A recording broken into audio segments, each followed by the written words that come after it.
Hello, welcome to The Professor Speaks. I'm Raphael Chacon, Professor of Art History and Criticism at the University of Montana in Missoula, Montana in the Western United States. I'm also Director of the Montana Museum of Art and Culture at the University of Montana. And it's a pleasure to welcome you back to my series on Roman and early Christian art. Today we're going to be discussing, in this third part of the series, we're going to be discussing the rise of Julius Caesar, the end of the Roman Republic. But first, I'd like to invite you to please like this. This is being filmed and it will be posted on my YouTube channel. So I want to invite you to like that channel. And again, remind you to enjoy it, share it with friends, and please don't copy it. This is indeed my copyrighted intellectual property. So without further ado, I'd like to begin my PowerPoint. So bear with me a second while I get that going. I will share the screen and we'll begin discussing the rise of Caesar in ancient Rome.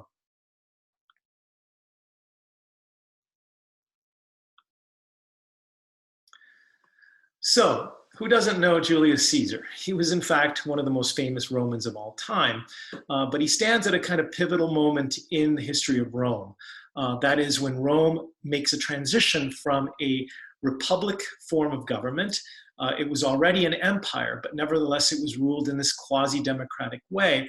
And then it pivots with the rise of Caesar into what we now consider a despotic, tyrannical regime, a dictatorship. And so that's the subject of today's discussion. Who was Caesar? What did he mean to the Romans? And what was his ultimate impact for the Roman state? So let's just take a look at some of the biographical data. He was born in 100 BCE and he died in 44 BC.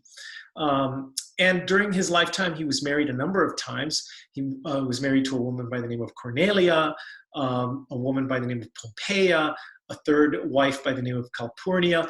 And one thing I should say about these women is that they were all aristocrats, members of Rome's ruling families, the first families, if you will, of the ancient capital.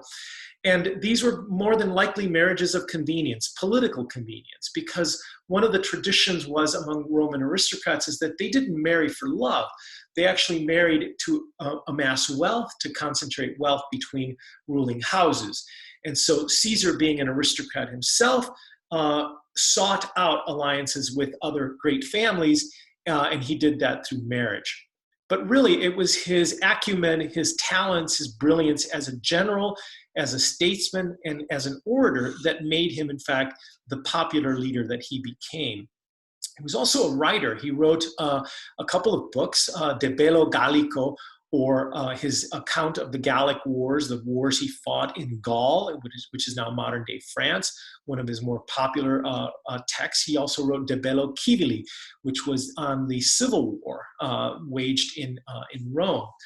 But indeed, he, in fact, amassed great amount of political power, eventually becoming head of state, and he ruled as a reformer. He had a very, very short rule, 4 years, but during those 4 years, he introduced a new calendar, now called the Julian calendar. He codified the legal system, the laws of the state. He also did some fabulous engineering projects, important engineering projects, like draining the Pontine marshes, enlarging the port at the port city of Ostia on the western side of the Italian peninsula. And he also worked abroad. So he built a very famous canal through the Isthmus of Corinth in the Hellenic Peninsula over there in modern-day Greece.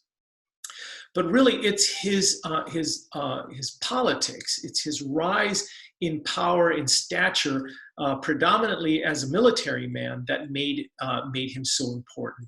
If you look at his career starting in 68 BC, running all the way to his death in 44 BC, what you notice is that he held just about every important position in the Roman state. He was quaestor, he was curile aedile, he was the pontifex maximus, the high priest of the state, he was the praetor, propraetor, many, many states. But really, it was his preferred role as general that won him great popularity in the Senate, as well as among the Roman people, and even some of those rival houses, ruling houses in Rome proper. He only got in trouble in the year 49 BC when he disobeyed the explicit orders of the Roman Senate. And he violated a norm, which is the generals in the field would only enter Rome, would only return to Rome at the request of the Roman Senate. They were allowed to come back into Italy. And they would do so unarmed, or if they did, they would bring their arms in peace back to the Roman capital. He came in a warring mode. He crossed the Rubicon River, thus violating the laws and the traditions of Rome, and basically refused to disband his army as the Senate had requested. And he, in fact, marched against the army of a rival by the name of Pompey. A man who had been a supporter and his friend for most of his lifetime then turns against him and actually wages war against him. But Caesar ultimately defeats him and actually has him killed in the end. So Caesar had many enemies along the way. Pompey, Crassus just being two of the more famous ones, but there were many others, Sulla, for example. But it was Pompey who became his best known rival because he indeed fought a war against him, a civil war, and plunged the empire into a terrible time. And he came out of it victorious, and came out of it with supreme absolute power. He became the dictator perpetuo, or the dictator or leader for life. These individuals who assumed power after Caesar would use a different title. They would use the title primus inter pares, which means the first among equals, sort of having the pretense that they were, in fact, supporting the republic, being good democratic leaders, when in fact they were ruling as despots and tyrants. Caesar consolidated his power in the years 47 to 45, and in fact was offered to become king, remember that Rome had its origins in the Etruscan kings, but he refused, and choosing a different title, the title of dictator. And then in 44, his rivals had enough, and they saw what was coming, and that was in fact rule by one. And so they took up arms against him, and they murdered him brutally on March 15th, 44 BC. So I want to show you this map before we launch into discussing his life and the image of Julius Caesar. And the areas that you see there at the center of Europe, in Central Europe, in light green, are territories that Caesar conquered and warred over in the early part of his career. So he was all about expanding the Roman Republic and working at the service of the Senate and the people of Rome. So he made great advances in his lifetime to expand the Roman Empire. And it was there where he made his reputation, in Gaul, in Hispania, but in Central Europe, in expanding the Roman Empire, that he became so famous and beloved by the citizens of the Roman state. These are two portraits of his rivals. On the left, we have Lucius Cornelius Sulla, and on the right, we have Marcus Licinius Crassus. And these were both rivals, early rivals of him, other generals and military men who fought for power over large numbers of troops and opposed Caesar's rise to power. By the way, just as a mention, during the Republic, at the height of the Republic, this was typical of Roman art. The bust portrait was in a very, very important artistic tradition for Roman citizens. They kept likenesses carved in marble and painted, by the way, they weren't seen in white marble. They were actually naturalistically painted, brightly colored, to look like these individuals were there in the flesh. There were private portraits that were kept on house altars, especially after the individual was deceased. Families would pray to their beloved departed. But these portraits also existed in lifelike statues, life-size statues in public places as well, in the courtyards of aristocratic homes, but also in public fora and other in temples even where these folks were venerated. So these are portraits of Caesar's enemies, arch enemies. And this is, of course, the most famous of his arch enemies, Pompey, who was a lifelong friend and then turned against him at the height of his power. And he was ultimately decapitated by Caesar's men. These are two likenesses. These are actually prints that are based on drawings of two coins. And the coins show us in profile two women. On the left, we have an image of Cornelia Cinae, and Calpurnia Pisonis on the right. And these were, in fact, two of Caesar's wives. And they were, like Caesar himself and other important generals, they were celebrated with the minting of coins that had their likenesses on them. Sometimes those coins are good likenesses and trustworthy images, and oftentimes they're not. They're just inventions on the part of the artist. So I don't think we can trust those two images of those women as portraits of these women. This is likewise a portrait of Julius Caesar. This is known as the Tusculum portrait. It comes from the Italian city of Turin or Torino. And this is considered one of the better likenesses, perhaps more lifelike images of Julius Caesar. The fact is, we don't know, we don't have any images that we can say were done from life and therefore are true portraits of Julius Caesar. We don't really know what he looks like. We have the famous Shakespearean line that he was gaunt, that had that lean and hungry look, a longish face, that he was balding, had thinning hair, a longish nose or whatever. But that's a very vague, generic description of the man. And the portraits all have that kind of aspect, but none of them are actual lifelike portraits that we can say accurately, this is the way the man looked. And I'll give you an example of that. The image that you see there on the left is, in fact, the Tusculum portrait, the portrait from Turin. The one on the right, and you see it in that small frame and also in this larger image on your right, that's the portrait that was discovered in the Rhone River in Arles in southern France. These men hardly look like the same individual. For all we know, these are both completely different individuals, and neither one of them is Julius Caesar. They share some common traits, but there's no evidence that this is actually the same individual and that these are indeed portraits of Julius Caesar. Here's another one. This one is in Naples in the Museo Archeologico, the archaeological museum in the great city of Naples. As you can see, this is a portrait that's been heavily reconstructed, lots of pieces missing the nose, the cheek, etc. And still, we have a kind of generic image that could be possibly what Caesar indeed looked like in life. And this is the best known image of Julius Caesar. This portrait is in the British Museum in London. And the reason it's considered the best likeness of Caesar is, one, because it looks an awful lot like Shakespeare's description, and two, because it was widely reproduced starting in the 18th century and throughout the 19th century. For example, that image that you see there on the right is, in fact, an etching of that portrait from the side. And so it appeared in publications, and as literacy rates expanded in the 19th century, more and more people saw this image and they assumed that this is the way Julius Caesar looked. But in reality, we don't know what he looked like. There is this other marvelous Egyptian portrait, and remember that Egypt was very much a part of the Roman Empire during the time of Julius Caesar, during his lifetime.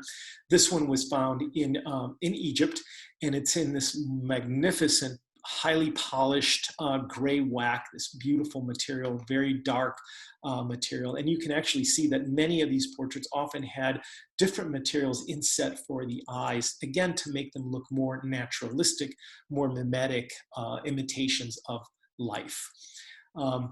But again, what we have, most of the images that we have of Julius Caesar are romanticizations, fanciful images, and a lot of them are modern. For example, this is a portrait or an image, a history painting from 19th century France.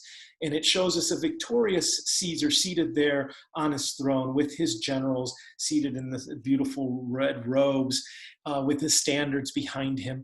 And then one of his Germanic rivals, defeated rivals. And of course, there's a defeated soldier bound in front at his feet.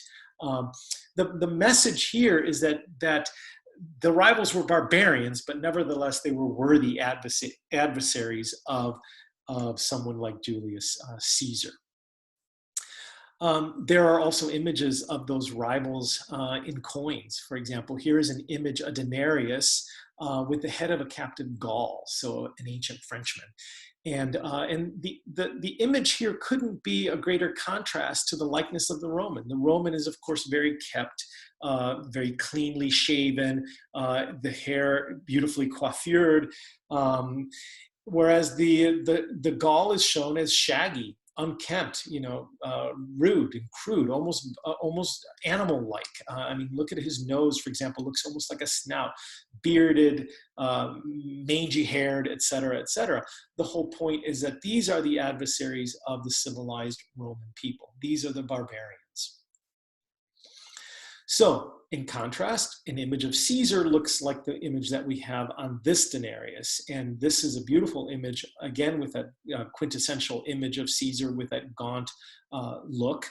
And then we have on the other side of the coin, that's the image that you have on the right, we have a winged, an allegory, a female figure, a winged, well, it's actually a female allegory with a small image of the goddess of victory, the goddess the Greeks called Nike or Nike, and the goddess that protected Caesar on his military campaigns and gave him the victories.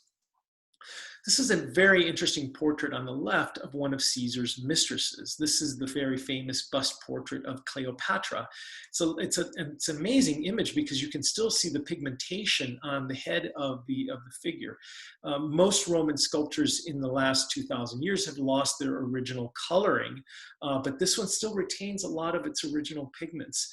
And this is a likeness of Cleopatra the 12th. There were many Cleopatras. They were all descendants of the Ptolemy family, which was a Greek family that ruled Egypt since the time of Alexander the Great, since the death of Alexander the Great. And Cleopatra became famously one of Julius Caesar's lovers. He brought her, to the disdain of the Romans, he brought her back to the capital city and would have paraded her in the city, almost like a trophy, except for there was a great deal of opposition. The Roman patrician families thought that this heathen barbarian woman from the provinces, from Egypt, would defile, and a queen no less, a pharaoh no less, would defile Roman soil. And so she was prevented from entering the city proper. But nevertheless, Caesar paid homage to her, and paid homage certainly to the Egyptian civilization that she ruled over by erecting obelisks like the one that you see there on the right. This is actually the obelisk of Cleopatra in the city of Rome. And these were monuments that were taken from the Egyptian land. They were symbols of the eternal life of the pharaohs and their power in life and their continuation of the life cycle beyond this life. By taking these things from ancient Rome and bringing them, from ancient Egypt and bringing them to Rome, what Caesar and his successors would argue is that they were greater than the Egyptians. And imagine hauling this thing from Egypt on a ship all the way to Italy, up the Tiber River, and re-erecting them in the city of Rome as trophies. So, speaking of the ancient city, we are here in this beautiful map showing us the 7 hills of Rome. There on the right side of the screen, the Tiber River running roughly north-south, meandering through the city proper. And then to the left, the hills outside of the city of Rome, the Janiculum Hill and the Vatican Hill. And by the way, Cleopatra was not allowed into Rome proper. She could actually stay in a palace on the Janiculum Hill, so she could see Rome, but never actually enter Rome. And that's, of course, an anecdote dating back to Roman writings. Caesar was also responsible for a great many public amenities. He was interested, he understood the power of art and architecture to advance his agenda, to make himself popular, to maintain his power as the ruler, as the head of state. And so he actually gave not so much Roman families, important families, these presents. He gave these presents to the Roman people as evidence of his largesse. So we see, for example, that he built the theater of Marcellus in the Campus Martius, that flat land on the northern side of the city. He built an enormous theater there, again, a public amenity for the Roman people. He expanded the Circus Maximus. And if you remember, the Circus Maximus was this great hippodrome where the Romans would run chariot races, horse races, all kinds of public spectacles just below the Palatine Hill, the palace, which would eventually become the palace of the Roman emperors. That was expanded under Caesar. The embellishing the city with Egyptian obelisks, again, was another gift to the Romans, and again, a symbol of his power and his stature. He created a forum, and remember that that the Romans had a major forum where the seven hills kind of converged, that low flat land, which was where the Via Sacra, or the Holy Way, traversed across the city, all the way up to the Capitoline, the head of the city. Next to that forum, Caesar created yet another forum, now named the Forum Iulium, named after him. In a minute, I'll show you images of that forum and the importance of creating a forum. And he built there in that forum a temple to a goddess, and that is the goddess Venus, the goddess of love, Venus Genetrix. And there's an important reason for dedicating that temple to the goddess Venus. And again, I'll explain that shortly. On the left, you have that wonderful model of the city of Rome showing us, and actually it's in the lower part where you have the Roman Forum, that all-important space where the Romans would gather. And then you see that large rectangular space, that open forum surrounded by a colonnade. That is the Forum of Julius Caesar. An addition, a gift, if you will. And by the way, the fora that you see around that were not there at the time of Caesar. There were neighborhoods right there. In fact, a whole neighborhood had to be demolished in order for Caesar to carve out that open space and to build a temple to the goddess Venus at the heart of that forum. And by the way, the forum is just an open space. It's just a clean, open plaza, sometimes with a statue in the middle of it, but always surrounded by a great colonnade. In this case, a series of columns under a porch. The Greeks would call that a stoa. In this case, what that colonnade is, it's obviously a place for shelter so that people can get out of the rain or out of the sun to gather and to meet. But it also is a frame. It's a device that actually frames the space. And the culmination of that space is the Temple of Venus. Why Venus? Well, it's because Caesar claimed to be a descendant of the goddess Venus.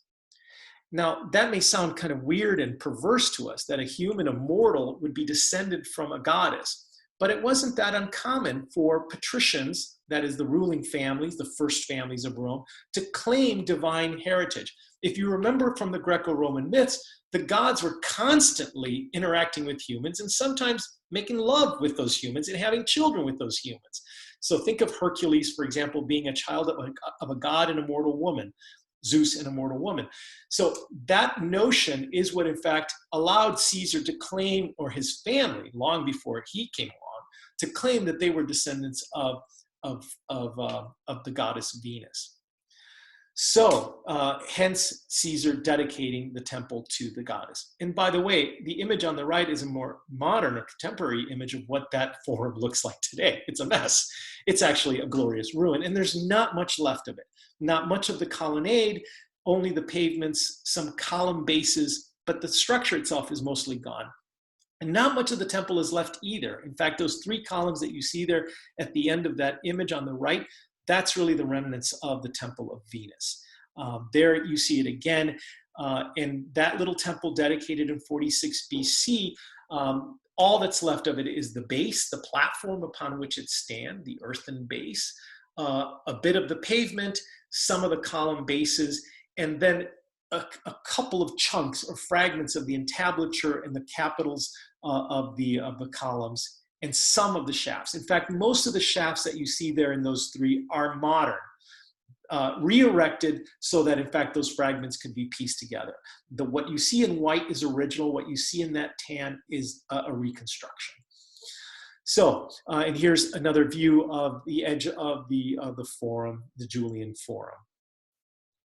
And here is, in fact, a modern reconstruction of that forum in the upper right. Again, you see that open space climaxing with the temple at the end of it, and then the colonnade allowing the citizens of Rome to gather and to exchange conversations, make contracts, propose treaties, scheme against their neighbors, etc., etc. By the way, there are some beautiful reconstructions in 3D, virtual reconstructions of this space and of all of Rome and its monuments today. And those are an interesting advance that has happened in the field of art history, of the history of archaeology and architecture. That is, gaming has come to this field in a powerful way. It has allowed us to reconstruct virtually in 3D what could only be done through drawings like the ones that you see here in an earlier generation. And by the way, I have a favorite website that I want to recommend to you. It's called Rome in 3D. And it's literally the number 3 and the letter D. And that's a remarkable, remarkable page where a number of sites have been reconstructed. And you can find that on Facebook. It's called Rome in 3D. And by the way, those places, those reconstructions have been very carefully researched. The archaeology has been researched well by the designers of that page. So it's trustworthy. I don't know to what extent it's trustworthy, but from the conversations and what I read about this site, those reconstructions are fairly accurate. Although, take it with a grain of salt, because all reconstructions, of course, come with points of view, and all reconstructions, of course, can have flaws in them. So just remember, we're separated from these places by 2,000 years. And there's really only so much that the archaeology can show us and can demonstrate. So be skeptical when you see these 3Ds, but be awed by them because they are pretty cool. Okay, here are another set of photographs of those 3 columns and a little bit of the entablature showing us the kind of the ostentatious, beautiful quality of that temple that Julius Caesar built in honor of his ancient ancestor, the goddess Venus Genetrix. And here's a detail of that entablature and some of the fragments that are sort of literally lying around from when those barbaric hordes trashed, burned, and destroyed these temples. This is a little detail showing us an urn with a scene carved around that urn. A lot of the scenes that we see here are related to love. And of course that makes sense because the stories of love are often identified with the goddess Venus. She was an active agent in those tales. The 2 little winged figures, the Cupid-like figure that we see here, or Eros-like figure that we see here, the Italians call those amorini, sort of little love figures. And of course, those are all over these fragments as well because of the associations with Venus and the family of Julius Caesar. And it's also kind of interesting. Here is this man who was really ruled by Mars, the god of war, and yet the goddess that he honors is the goddess of love. So remember, Mars and Venus, war and love, those are sort of antithetical, dualistic relationships, and Caesar had both in his life. Okay, there's another marvelous amenity given by Caesar to the Roman people, Roman families, and this is the Theater of Marcellus. This is a remarkable structure because so much of it is intact today in modern day Rome. On the lower right, you see a model of what that structure looked like, and this is typical of Roman theaters. An open space open to the skies above and to the changing weather and the changing atmosphere. The stands or the bleachers, the stadium converges down at the bottom in the semicircle, which was the stage. And then behind it, you had the scaenae fons, or the backdrop, which was in fact a fixed architectural structure. And that's what you see there at the back of that model. And then outside, again, a colonnade below the stadium in 3 stories. So if this looks a little like the Colosseum, the Flavian Amphitheater, it's because it shares, because that later building actually looked a lot like the outside of this theater. The only part that's left of this theater is, of course, the 2 lower stories, and you see that in that modern photograph there on the lower left. The structure that you see up the 3rd floor and the gate and the roofs up above are all later constructions. Those are medieval infill. So that entire open area was filled in with later apartment blocks in the Middle Ages. But still, it's remarkable that the building is still standing and so much of that theater is still visible. And of course, its scale, its grandeur is still evident today in modern day Rome. the theater of Marcellus. There's another more famous theater built by Caesar, and that is the theater of Pompey. And there you see a model of it in the lower left-hand corner, and you see a diagram of it on the right, and then a reconstruction in the drawing, the etching actually that you see there, a German etching that you see there on the lower right. I believe that's a 19th century German reconstruction of it based on the archaeology of this building. And actually the model on the right shows you that the building is no longer there. Its foundations are beneath a series of modern or medieval buildings that were built over the ruins of that theater. But in its day, it was an impressive structure. Again, following the same model that we see over there in the theater of Marcellus, except for one detail, and that is that little outcropping that you see there in the lower left and you see at the top of the diagram on the right. That's a temple, and that is a temple to guess who? Venus Genetrix. So when Caesar built this theater, he also added to it, really interesting, looking down over the bleachers, over the stadium, a temple. And let me lower my image here so you can see it. There it is, the Temple of Venus overlooking the stadium. And that, or excuse me, the theater. And down here, of course, is where the theatrical plays would take place, in and out amongst the columns of this fixed backdrop or scene behind the set, if you will, of the stage. So a really very important structure, but it's also an important theater for another reason. And if you remember this, in 44 BC, Julius Caesar was killed. And let me see if I can advance my screen here. He was killed on March 15th, 44 BC, on the so-called Ides of March.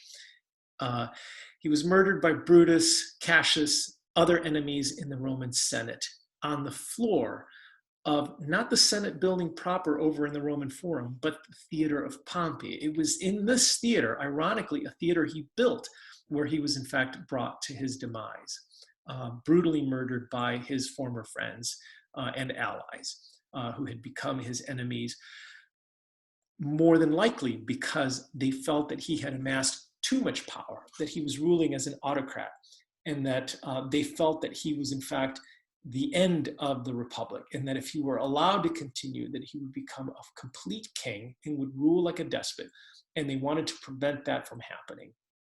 So again, some more romantic images. This is Karl Theodor von Piloty's image of Caesar's demise inside the theater of Pompey. There is Caesar in his red robes being brought down by Brutus and Cassius and some of his enemies in the theater. And then this is the wonderful image in Baltimore today by Jean-Louis Gerôme, the French 19th century painter, romantic painter. This was painted in 1867.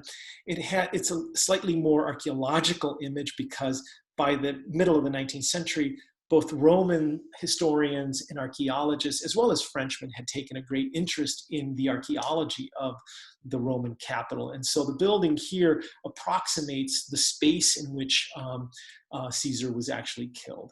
And so in the painting, this wonderful romantic painting, we see Caesar there, the corpse of Caesar lying on the floor with his toppled throne. And then the mob of senators fleeing, going forward to declare his death to the Roman people waiting outside in the theater itself. Now, they may have believed that by killing Caesar, they were ending this despotic, this idea of Rome being ruled by one. But instead what they did is they may have abetted it, actually. So I'm just showing you, in fact, the Julio-Claudian family tree. That is the series of people who would eventually rule Rome after the family that would rule Rome, and that is Caesar's own family. And it's his descendant that you see there in the middle of the screen, Gaius Octavius Augustus, who really closes the chapter on Julius Caesar and opens up a whole new chapter for Rome, for imperial Rome. And that is Rome ruled by an emperor, ruled by one individual, a primus inter pares, but a primus nonetheless, the first man, the first ruler, the autocrat. And he is a descendant of, an adopted descendant, but nevertheless a legal descendant of Julius Caesar. So it's Augustus who then becomes the divine Augustus, who will then carry forth the legacy of Julius Caesar. So thank you very much for joining me for this presentation. We will continue our discussion following with the story of Augustus, Julius Caesar's descendant, in our next gathering. Take good care and don't forget to like us on YouTube. Thank you.